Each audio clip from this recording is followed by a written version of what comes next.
नमस्कार दोस्तों, आपका हमारे साथ आज का रिश्ता नहीं, आपके साथ हमारा क्या रिश्ता है यह मुझे बताने की जरूरत नहीं।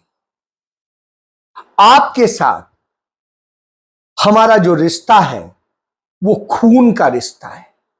ये शब्द है राहुल गांधी के, वो राहुल गांधी के जो जम्मू कश्मीर में आज पहली चुनावी सभा को संबोधित कर रहे थे। आप जानते हो कि आपका हमारा खून का रिश्ता है।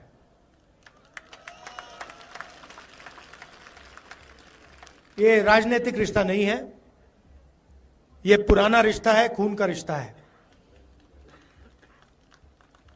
चाहे राजीव जी हो, इंदिरा जी हो, जवाहरलाल नेहरू जी हो, ये बहुत पुराना रिश्ता है। और जो भी आप मुझसे चाहें, जो भी आप मुझसे चाहें, मेरे दरवाजे आपके लिए खुले हैं। मैं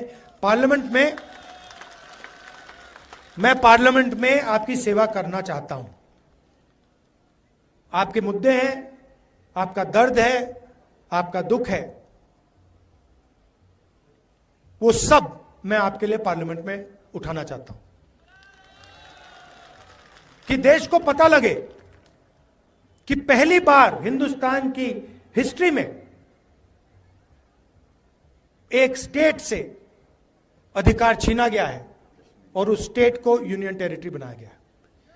अनंतनाग में और जम्मू में उन्होंने साफ साफ कहा,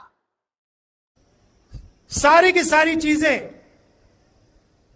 सारे के सारे बिजनेस इन 3-4 लोगों को मिलते हैं। अमित शाह के जो बेटे हैं, कभी क्रिकेट बैट नहीं उठाया, वो क्रिकेट के इंचार्ज बन गए।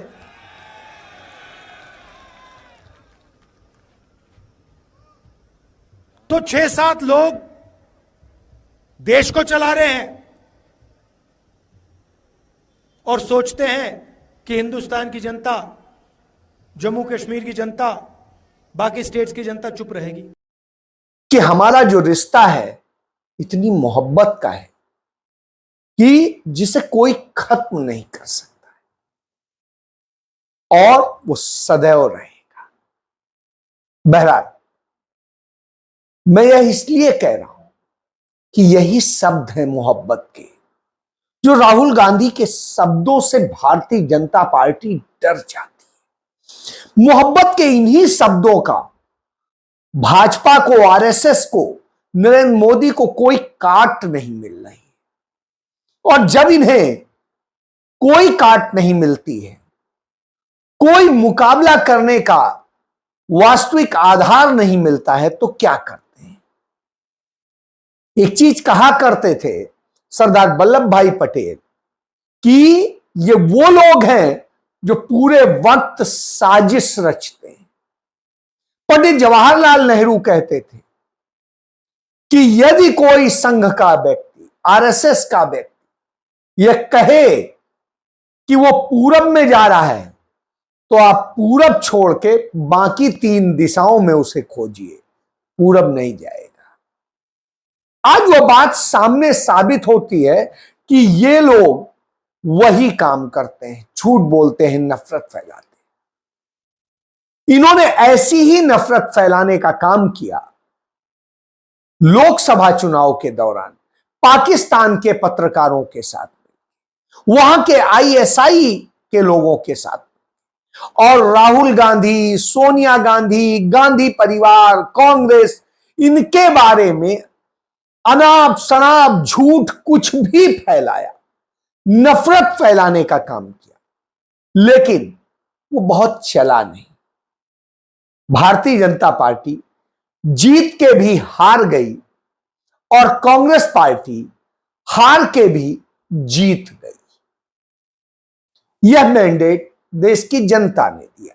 एक को विपक्ष का पद दिया, नेता प्रतिपक्ष। 10 साल बाद यह पद कांग्रेस को मिला, वापस, या वापस कहें या कहें मिला, वापस तो 20 साल बाद मिला। तो उसी तरीके से भारतीय जनता पार्टी को प्रधानमंत्री पद तो मिला, लेकिन बैसाखियों के सहारे मिला, इसलिए घबराए हुए। अब चूंकि 2 राज्यों का चुनाव चल रहा है, ऐसे वक्त में हरियाणा एक ऐसा राज्य है, जम्मू कश्मीर एक ऐसा राज्य है, ये दोनों बड़े सेंसिटिव, और यहां यदि नफरत की खेती की जाए, उसका असर महाराष्ट्र पर भी पड़ेगा, उसका झारखंड में भी पड़ेगा। इसलिए नफरत फैलाने के लिए अब बांग्लादेश के एक पत्रकार सलाउद्दीन शोएब चौधरी का सहारा ले रहे हैं। ये बिकाऊ पत्रकार जो होते हैं तमाम देशों के, जो कहीं ना कहीं आरएसएस के स्लीपर सेल हैं, उन लोगों को कभी पैसा देके, कभी किसी दूसरी तरीके से मैनेज किया जाता है।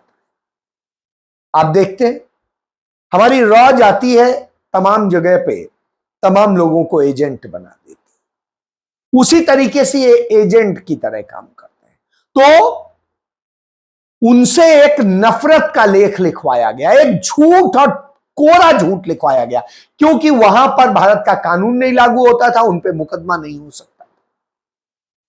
तो उनसे लिखवाया गया, एक फोटो शेयर कराई गई कि राहुल गांधी के एक पत्नी है, 2 बच्चे हैं, और ये है उनका नाम जो है, जैसा कि सुब्रमण्यम स्वामी करता है, कि राहुल गांधी जो उसने 2019 में गृह मंत्रालय में भी यही लिख के शिकायत की थी, और अभी हाई कोर्ट गया है कि राहुल गांधी का असली नाम राहुल बिंची है, और उनकी एक पत्नी, बच्चे, और ये सब सारे ड्रामे होते हैं। इस तरह से करके वो पूरा एक ड्रामा क्रिएट किया जाता है, जबकि वास्तव में जो वो फोटो लगाता है, वह फोटो भारत जोड़ो यात्रा की है, जब राहुल गांधी ने कुछ बच्चों को हेलीकॉप्टर की राइड कराई थी, सैर कराई थी।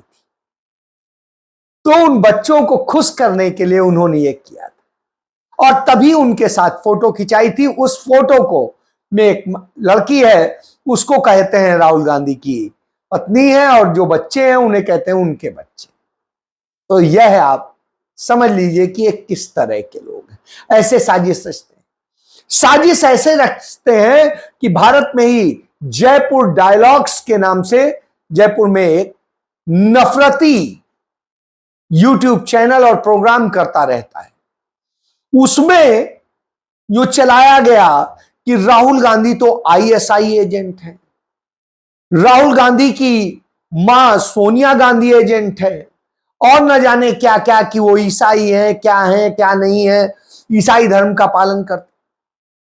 जबकि वास्तविकता यह है कि उनके घोषणा पत्र में आप देख लीजिए, धर्म की जगह हिंदू शब्द है। उन्होंने जब देश छोड़ा और हमारे देश की सदस्यता ली, तो उन्होंने हिंदू धर्म स्वीकारा और हिंदू धर्म के मुताबिक किया, और तब से आज तक उसी तरह रह रहे। बहरहाल, धर्म हमारा अपना निजी विषय है, हम चाहे जहां रहे, जैसे भी,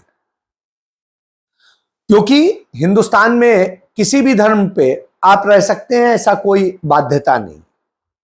तो छिपाने का कोई मतलब नहीं था, करने का मतलब नहीं था। सोनिया गांधी है, उस गांधी नेहरू परिवार की है। राहुल गांधी उस गांधी नेहरू परिवार के हैं जिसकी जड़ें हजारों हजार साल पुरानी, आज की नहीं। तो इसलिए यह नहीं कह सकते। कश्मीर से, जम्मू कश्मीर से उनका नाता आज का नहीं, सदियों का है। उनके, राहुल गांधी के ग्रैंडफादर का नाता गुजरात से आज का नहीं, उनका नाता भी सैकड़ों साल पुराना। तो ये अपने आप में इस बात का सबूत है। वो भारतीय नागरिक है, यह भी किसी से बताने की जरूरत नहीं है, दिल्ली के अस्पताल में पैदा हुए थे।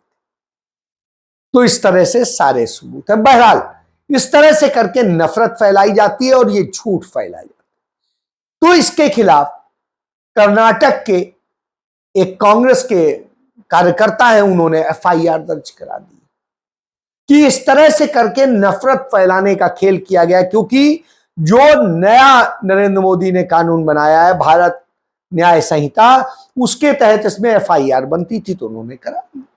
अब सबको बड़ी तकलीफ है कि यह अभिव्यक्ति की स्वतंत्रता पर हमला है।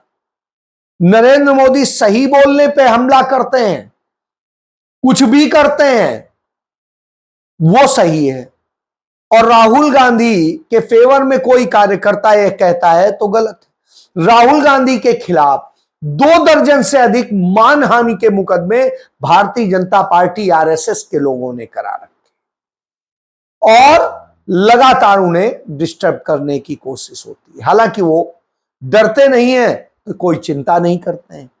सजा भी करा दी। सुप्रीम कोर्ट ने कहा आज तक कभी किसी को इतनी इस धारा में सजा हुई है क्या, या कभी हुई है क्या?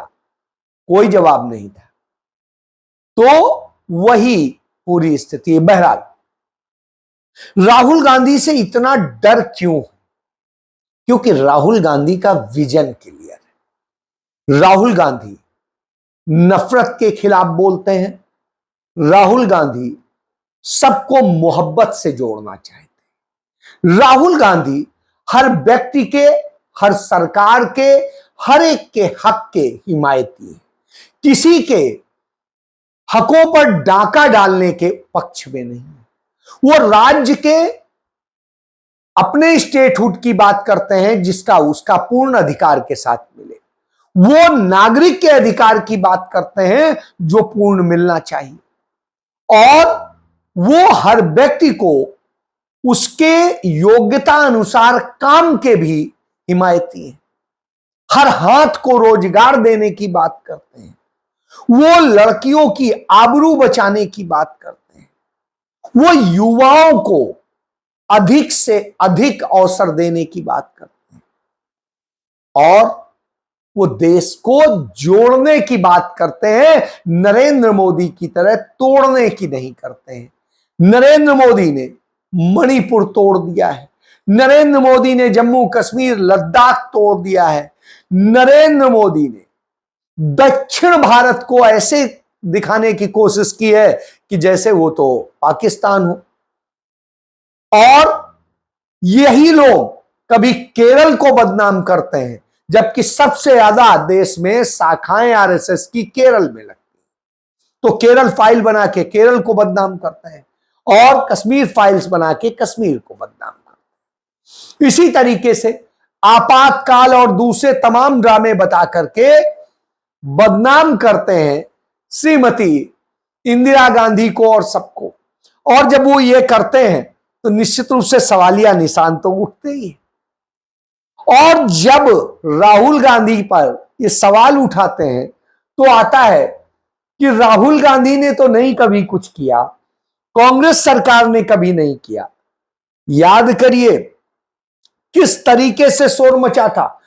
IC 814 वो जो विमान था, कांधार विमान किडनैपिंग जिसे कहते हैं, उसकी किडनैपिंग हुई थी। और वो किडनैपिंग किसके समय में हुई थी? अटल बिहारी वाजपेयी भाजपा की सरकार के वक्त।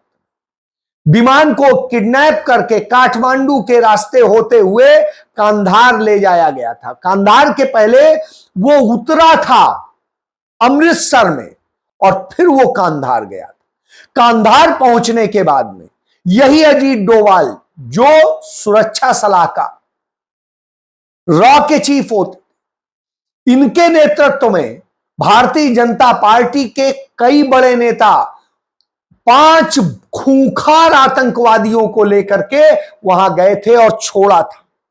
वो ISI एजेंट नहीं कहलाए, उन्हें जाके छोड़ा, डॉलर में पेमेंट दिया, और इसके अलावा तमाम दूसरे और सुविधाएं दी थी। यह स्थिति हुई कि उन्हीं आतंकियों ने हमला किया संसद पर। उन्हीं आतंकियों ने 2008 में मुंबई ब्लास्ट कराया। उन्हीं आतंकियों ने पुलवामा कराया। उन्हीं आतंकियों ने तमाम और आतंकी घटनाएं कराई। तो यानी इस देश के अंदर कश्मीर और दूसरी जगह जो आतंकी घटनाएं हुई, ये भाजपा की देन है, किसी और की नहीं। कश्मीर में कश्मीरी पंडितों पे जो हमले हुए, वो भाजपा के राज्यपाल के वहां रहते हुए हुए। राष्ट्रपति शासन था, राज्यपाल वहां शासन कर रहा था, वो भाजपा नेता जगमोहन था, तब हुआ था, तभी उन्हें कश्मीर से बाहर किया गया था। और देश में जो उस समय सरकार थी वो भारतीय जनता पार्टी के सहयोग से बनी सरकार थी, भारतीय जनता पार्टी के समर्थन से बनी सरकार, यानी खेल को समझिए। तो राहुल गांधी को बदनाम करते हैं, लेकिन राहुल गांधी जनता के मुद्दों, जनता की उसकी बात कर। जो हमारे कश्मीर पंडित भाई हैं, आपको मैं कहना चाहता हूं, आपका बीजेपी ने सिर्फ फायदा उठाया है, इस्तेमाल किया आपका, आपकी मदद नहीं की है। हम आपके साथ खड़े हैं, आपके साथ कनेक्ट होना चाहते हैं। सरकार आएगी तो आपको एक साथ लेकर, मिलाकर हम आगे बढ़ेंगे। हम चाहते हैं कि सब लोग मिलकर भाईचारे के साथ आगे बढ़ें। मोहब्बत की दुकान जम्मू कश्मीर में खुले। वो बात करते हैं कि कैसे कश्मीर में नरेंद्र मोदी ने राजा बैठा दिया है एलजी के रूप में। यहां पे कहा जाता है कि एलजी जम्मू एंड कश्मीर को चलाता है, बट सचमुच में वो एलजी शब्द गलत है। जैसे पहले राजा महाराजा होते थे, वैसे ही ये 21वीं सदी के राजा हैं। जो ये करना चाहते हैं करते हैं, जो भी करना चाहते हैं करते हैं। और सच्चाई है कि जम्मू कश्मीर के लोगों को ना रोजगार मिलता है, ना फायदा होता है, और यहां आपके जो राजा बैठे हुए हैं वो पूरा का पूरा फायदा बाहर के लोगों को दिलवा रहे हैं।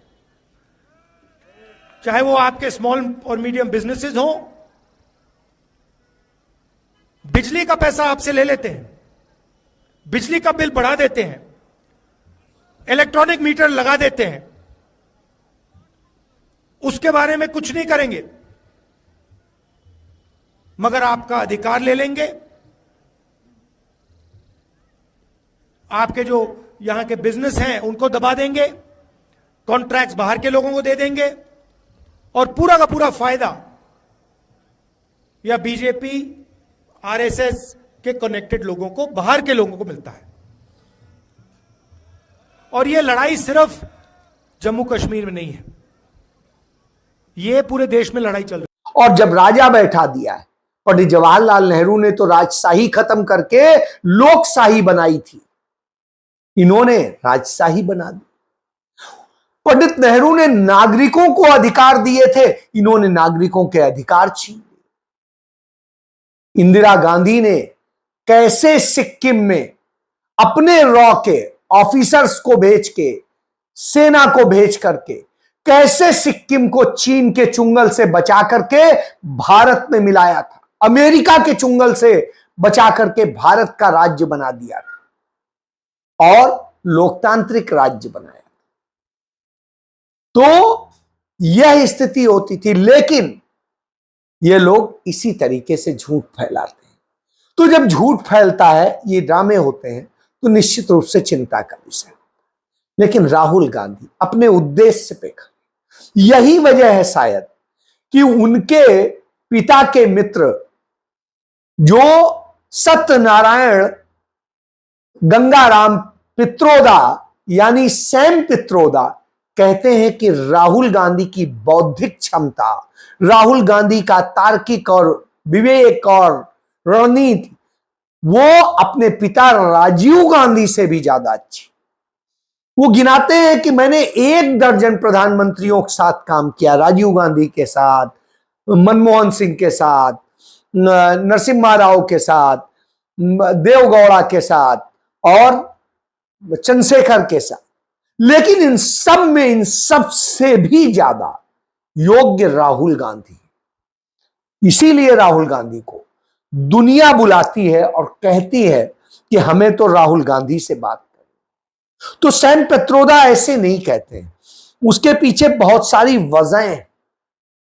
तो राहुल गांधी ने वो साबित किया है कि जिस तरीके से नरेंद्र मोदी ने राज्यों को बर्बाद किया है, अंदर लड़ाया है, अशांति पैदा की है, देश के अंदर नफरत पैदा की है और देश के वास्तविक विकास को रोक दिया है, बेरोजगारी और महंगाई और दूसरे तमाम तरह के संकट खड़े हैं।